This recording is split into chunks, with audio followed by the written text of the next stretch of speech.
When you go out with a narcissist for any purpose, let's say a visit to the doctor's office or a trip to a grocery store or to a dinner, they will treat the strangers around you and them better than how they treat you. You will feel so insignificant, and how they treat you will be a reflection of how they treat you inside the house, inside the four walls. But it will be devastating in that you will feel alone on your own. Let's talk more about this dynamic in today's episode. Hi, I am Danish, a narcissistic abuse recovery professional.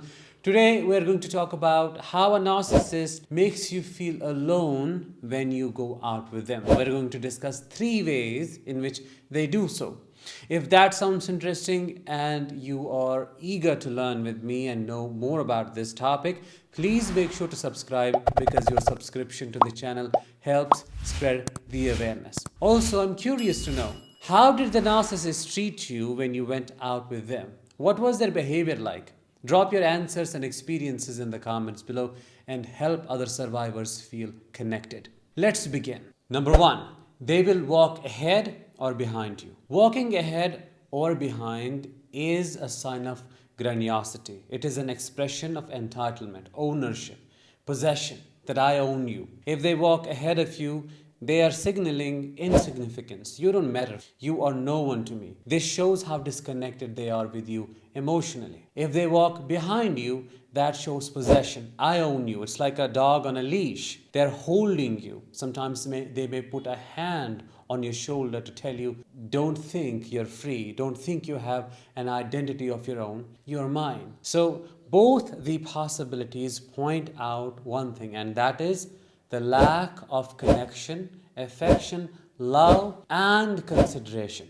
That is what it is all about. When the narcissist walks ahead or behind, what they are doing is they are peeking into other people's matters. They're more interested in what other people are doing than what is happening with you. You never truly experience a moment of connection with them because they never walk with you. They're always distracted. They are focused on everyone else and everything else except you. The reality is, when the narcissist is in an environment like this, when they're outside, it is an opportunity for them to gain more supply. It is an opportunity for them to do things they cannot do when they are with you. So their antennas are up. Their radar is moving and trying to find something to take advantage of, to find people, to find a situation, to exploit and escape with it. That's why they're not with you. It's also one of the main reasons why they have to pace ahead, why they have to lag behind, because they do not want to be with you and they want to get more supply. The impact of all of this is extremely devastating on you because you are alone, on your own. The idea was to spend some time together or to visit a place together. It was about togetherness. But what are you experiencing now? Loneliness, extreme loneliness. They are there for the sake of it, but they are not, because they're gone. And you have to chase them. It is such an exhausting thing. When you come back, when you return from this experience to your home, you collapse, you break down because you're chronically exhausted from the chase. When you're out with them, you have to constantly be aware of their location. You have to know where they went, what are they doing, who are they with, what's happening with them. Because later, if you try to hold them accountable and ask them, what happened to the togetherness? What happened to the moment I thought we'll share with each other? Where did you go? They will twist it around, turn the tables on you and say, well, I was there with you, but you missed me. You missed my location. You were not paying attention. You lost me in the crowd. It's your recklessness. It's your carelessness. It has nothing to do with me. So that will leave you with no reply to give, and you will be lost and you'll be blaming yourself. Number 2, they will abandon you in a grocery store. How bizarre does that sound? But that is an experience that many people have had. If you have had this experience as well, let me know in the comments. A grocery store is a big place to get lost in if you want that to happen. The narcissist escapes to a corner and does the dirty things they're not able to do while they are with you. They may as well hook up with someone. Who knows? They're unpredictable and can do things beyond our imagination. They may talk with their secondary sources of supply, and you may be just calling them and panicking. Where did this person go? Did something happen to them?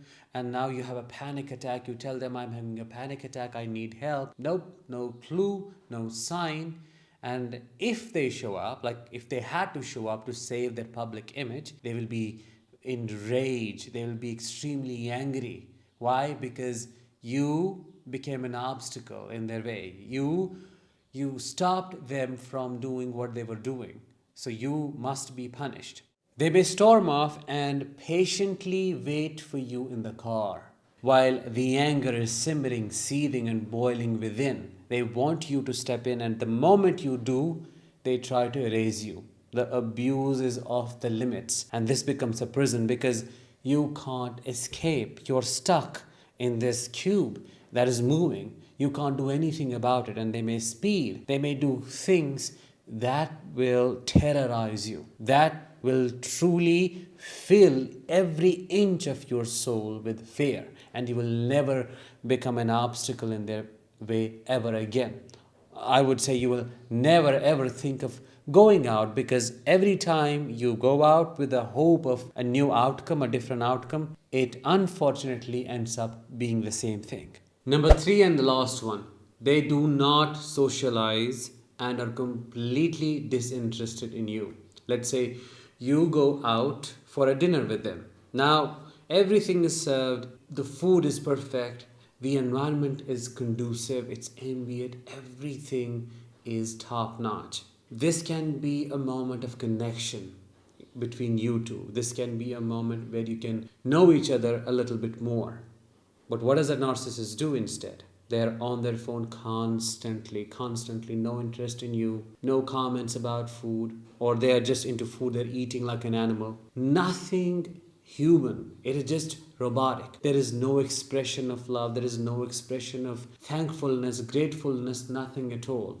If not their phone, they will be more interested in the waitress or the waiter than you, trying to flirt with them, trying to flirt with the people around, trying to demonstrate how great they are as a person and how much they have accomplished, because insecurity comes to the surface all the time and they have to suppress it through the expression of how amazing they are. They have to feed their false self all the time. It's a parasite that is never satiated. So you feel so alone in these social situations because there is no one to socialize with.